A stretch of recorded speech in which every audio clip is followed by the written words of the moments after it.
Hi friends, this is your pal Scott Garibay, and today we are going to talk about Dungeons and Dragons, and we're going to talk about the Koto table. All right, so there are essentially three types of tables that Dungeons and Dragons is played at. Three major types, and they all start with the hard C sound. The kitchen table, the convention table, and the Koto table. And today what I want to talk about is the Koto table and why I believe the Koto table is a very bad idea. And this is new. I've come to this opinion relatively recently. And I didn't have this previously, but I do have it now.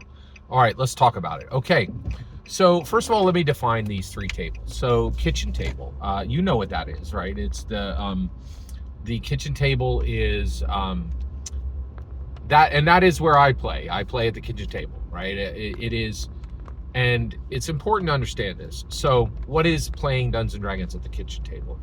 It's in your home, okay, or in a home, and it is in a room that is not dedicated to Dungeons and Dragons, okay. And most of us have played at this table at one time or another. It is absolutely a major source of, I don't know the percentage. I'd be very curious to find out what the percentage is of kitchen tables.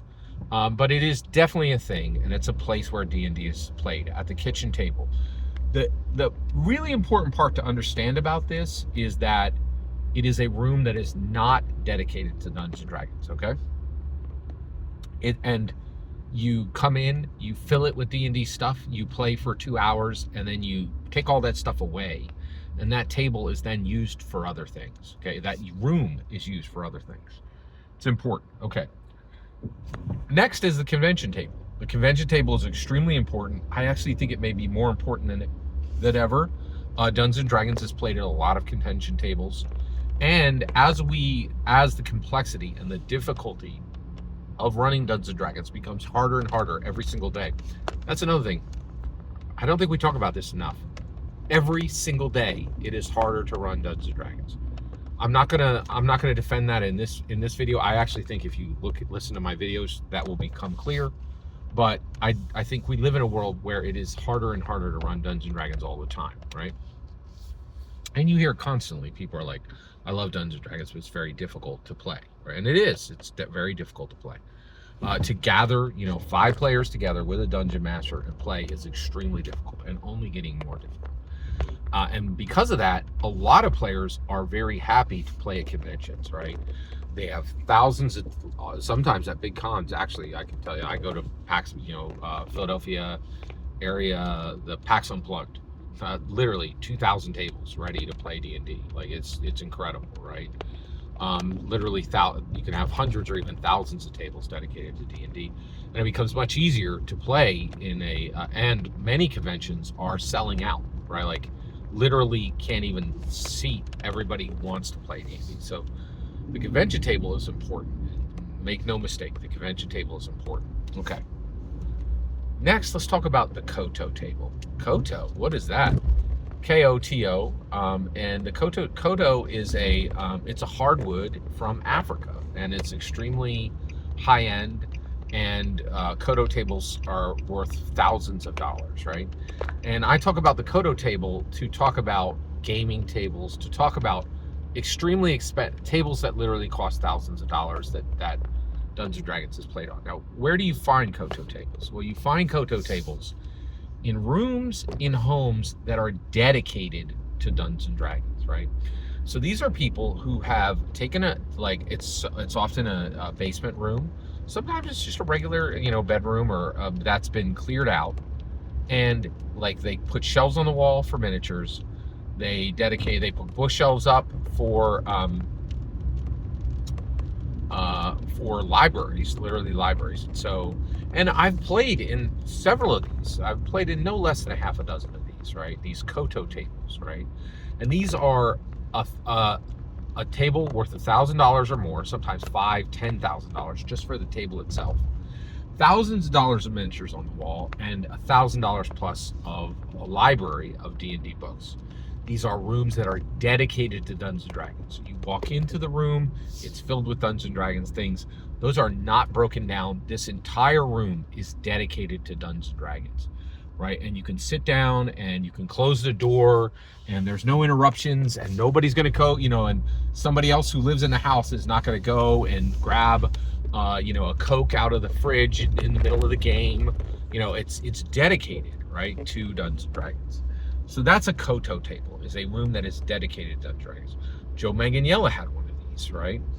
Famously, there's pictures of it all over the internet. Like, I think it's easily $100,000 worth of, it's easily $100,000 worth of material, right? Books, miniatures, dice sets. He has like literally dragon, replicas of dragon heads, like swords on the wall, suits of armor, like literally tens of thousands of dollars could be invested in these rooms. What are you talking about, Scott? That sounds awesome. Why would that be bad? Why would a Koto table be bad? And why should we abandon Koto tables? I actually am saying Koto tables should be abandoned. They should not be pursued. You should not build a room in your house dedicated to Dungeons and Dragons. What? That's an incredibly bold statement. It is. Let me get into it. The reason why is it's harmful to you and it's harmful to your group, in my humble opinion. What? Yeah, you're right. It's an unusual take. Let's get into it. But I think I can defend this. All right, here we go. It's because it's destructive in a lot of ways. All right. So first of all, Dungeons and Dragons is a really special, precious thing. Right? And if you love it and if you do it, you should be able to do it anywhere. And the moment you begin building one of these, you cause yourself a huge amount of problems, right? It makes you literally stuck. It sticks you. It sticks you in a physical location. Because it's your home, you are very likely to become a forever DM. We hear this all, I'm the forever dungeon master. And the reason why is nobody in your group has a Koto table, right? They don't have a room dedicated. And so none of them ever say, hey, I'd like to game master. Or, right, they are going to game master, right? But then it's in your home and you're hosting and they're using all your stuff, right? Which most people are like, oh, it'll work fine. It doesn't work fine. The reality is you are sticking yourself, and you're sticking yourself in a lot of ways. One, you're keeping your group in one location. That's not good, right? If you have one of these Koto, if you just stick to your kitchen room, your kitchen table, which I do, and I have a home, right? I have a basement room. I was even given authorization to make a Koto, to have a Koto table, and I was like, nope. And I didn't put it together in my head then why I didn't. But the issue is it destroys your ability to allow the dungeon master slot to move among the people in your table. It also destroys your ability to go and be a player, right? Because you're literally invested in this space, and not by a couple $100, by thousands and thousands of dollars, right? And then it's not just so. Okay, all of that, right? Here's another one. So recently, we abandoned a 28 millimeter and moved toward Lego as the very best option possible for Dungeons and Dragons, for miniatures and for terrain. And I have made the switch, and I would never go back, right? The idea that I can have one miniature and I can equip that miniature with different species options, with literally dozens of species options, that I can, make them dual wielding in 5 seconds, right? That I can switch out. I can literally switch the color of their gloves, right? Like 28 millimeter is absolute garbage once you've experienced Lego Dungeons and Dragons. It is infinitely better. And yet, I have 20, 30, 50 guys I know who will not touch Lego.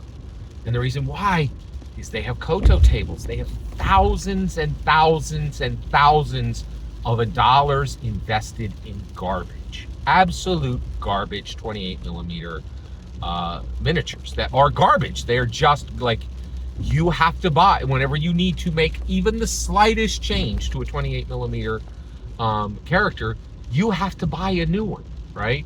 And they have, and they've spent thousands and thousands, and they put them on shelves, and they have these special ringers on the bottom that, you know, change condition colors and all. It's garbage. It's absolute garbage. It's far worse. But people, but many, like, they're blah, blah, blah, la, la, la, I don't see, like, they don't want to hear it, right? They don't want to hear it because they know they need to get rid of tens of thousands of dollars of miniatures in some cases, thousands of dollars of miniatures in lots of cases, right? And these Koto tables become a creativity grave, an absolute creativity grave, where you cannot escape the presence of the room.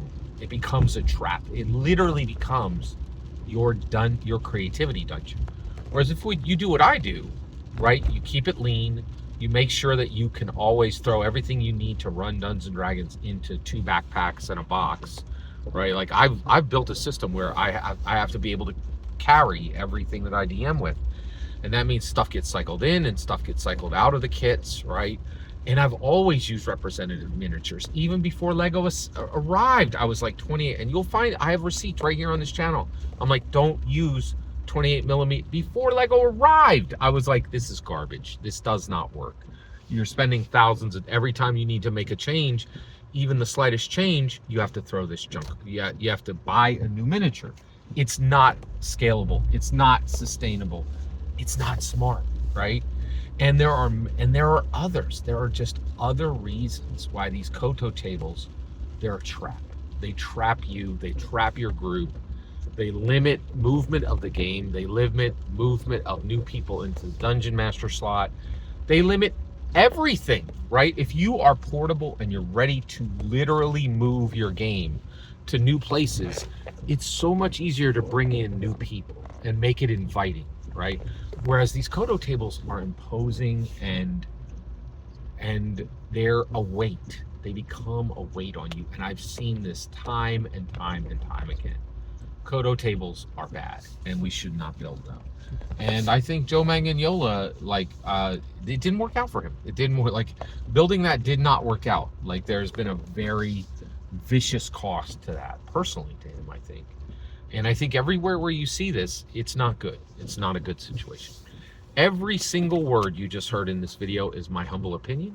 The important part is when I get to hear your humble opinion, when you get in the comments and send your traffic. Please consider liking and subscribing, and have a fetch millennium.